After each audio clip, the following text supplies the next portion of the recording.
حاجی کہاں سے احرام باندھتے ہیں اور احرام باندھنے کا طریقہ کیا ہے؟ ناظرین، پاکستان سے جو حضرات حج کے لیے جاتے ہیں، بعض تو وہ ہوتے ہیں جو یہاں سے مدینہ چلے جاتے ہیں، مدینہ سے کچھ قیام کرنے کے بعد پھر مکہ کی طرف جاتے ہیں، تو ان لوگوں کو یہاں ایئرپورٹ سے احرام باندھنے کی ضرورت نہیں ہے، بلکہ وہ یہاں سے مدینہ چلے، بغیر احرام کے مدینہ چلے جائے۔ مدینہ میں جتنا ان کا قیام ہوگا، اس کے بعد جب وہ مکہ کی طرف جائیں گے تو ذوالحلیفہ کے مقام پر جہاں ایک مسجد بنی ہے، وہ لوگ وہاں جا کے احرام باندھ دیں گے، تو ان کے ساتھ وہاں سے احرام باندھ کے وہ مکہ کی طرف آئیں گے۔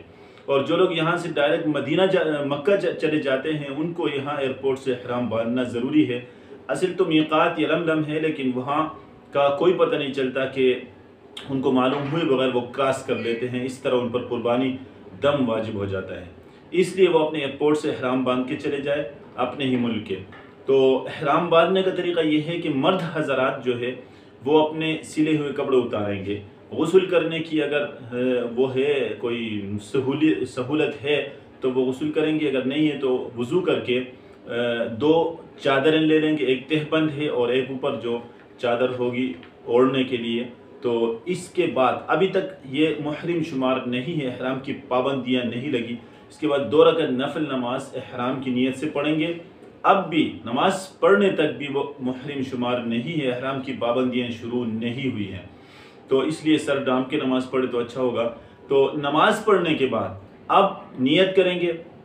اگر افراد حج ہے تو اللہم انی ارید الحج فیسرہ لی وتقبلہ منی، اے اللہ میں حج کا ارادہ کرتا ہوں، اسے میرے لیے آسان فرما اور میری طرف سے اسے قبول فرما، یہ دعا کرے۔ اگر تمتع حج ہے تو یہ احرام عمرہ کا ہے، اس کے بعد حج کے لیے وہاں احرام باندھے گا، تو اس لیے دعا کرے اللہم انی ارید العمرۃ فیسرھا لی وتقبلھا منی۔ اور اگر یہ حج قران ہے تو یہ ایک احرام حج اور عمرہ دونوں کا ہے، اللہم انی ارید الحج والعمرۃ فیسرھما لی وتقبلھما منی، یہ دعا پڑھے۔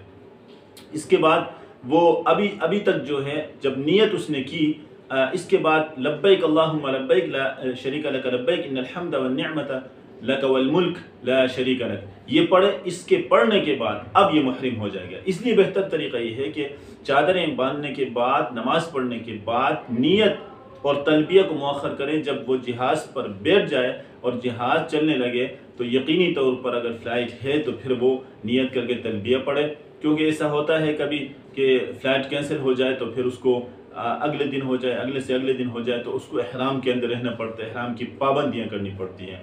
تو یہ خواتین کے لیے تو کوئی سلے ہوئے کپڑے اتار کر چادریں لینے کی ضرورت نہیں ہے، بلکہ ان کے لیے درست بھی نہیں ہے، بلکہ ان کے لیے سر ڈانپنا اور چہرے کو کھلا رکھنا یہ ضروری ہے۔